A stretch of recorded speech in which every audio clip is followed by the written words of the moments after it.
కొన్ని తిరుగుబాట్లు ఖడ్గాలతో రావు, కొన్ని యుద్ధాలు రక్తంతో మొదలవ్వవు, కొన్ని తిరుగుబాట్లు ధూపపాత్రలతో మొదలవుతాయి.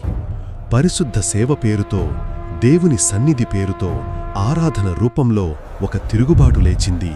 అది బయట శత్రువుల నుంచి కాదు, దేవుని ప్రజల మధ్య నుంచే. ఒక మనిషి లేచాడు.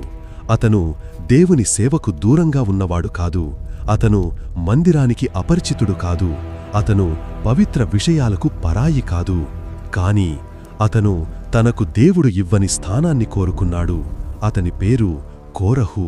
ఇది కేవలం తిరుగుబాటు కథ కాదు, ఇది ధూపపాత్రలు చేతిలో ఉన్న హృదయం దేవునికి ఎదిరించగలదని చెప్పే భయంకరమైన గాథ.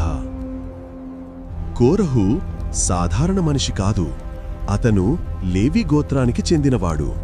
అంటే అతను ఇప్పటికే దేవుని సేవకు దగ్గరగా ఉన్న వంశంలో పుట్టాడు. పరిశుద్ధమైన పనులు, మందిర సేవ, దేవుని ఆజ్ఞలు ఇవి అతనికి కొత్తవి కాదు.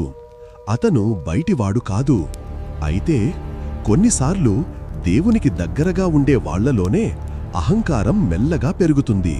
ఎందుకంటే సేవలో ఉండటం ఒకటి, సేవకుడి హృదయం కలిగి ఉండటం మరోటి. మోషే నాయకుడు, అహరోను ప్రధాన